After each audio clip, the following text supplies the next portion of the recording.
Als das Kind Kind war, ging es mit hängenden Armen, wollte der Bach sei ein Fluss, der Fluss sei ein Strom.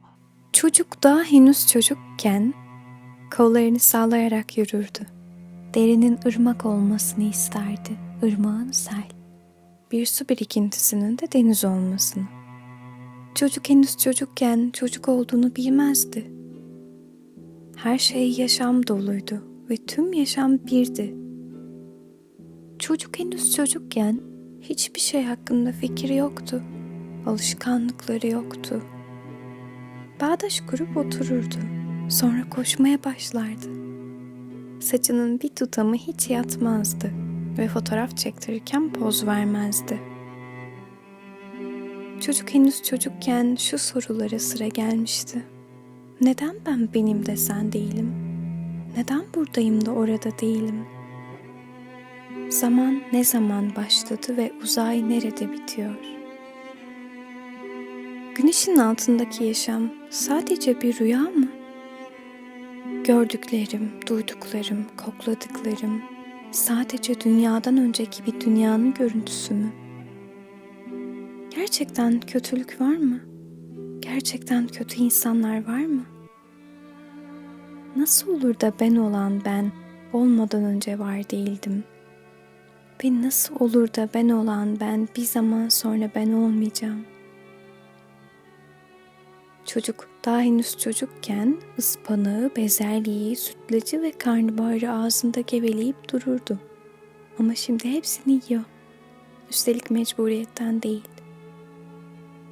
Çocuk henüz çocukken bir keresinde yabancı bir yatakta uyandı. Şimdi tekrar tekrar uyanıyor. Bütün insanlar güzel görünürdü. Şimdi ise sadece bazıları. Cenneti gözünün önüne getirebiliyordu. Şimdi ise tahmin ediyor. Hiçliği düşünmezdi. Bugün ondan ürküyor. Çocuk henüz çocukken hevesle oyun oynardı. Şimdi ise ancak yaptığı işle heyecanlanıyor. Çocuk daha henüz çocukken elma ve ekmek yemek yeterliydi. Bu bugün de böyle. Dutlar ellerini doldururdu. Bugünkü gibi. Taze cevizler buruşuk bir tat bırakırdı ağzında. Hala bırakıyor. Çocuk henüz çocukken bir dağın doruğuna vardığında biraz daha yükseğini arzulardı hep. Büyük bir şehir gördüğünde daha büyüğünü isterdi. Bugün de böyle bu. Coşkuyla ağaçların dallarına tırmanırdı. Tepedeki kirazları toplamak için. Bugün de böyle bu. Kızarırdı yüzü yabancıların gözü üstündeyken. Bugün de bu değişmedi.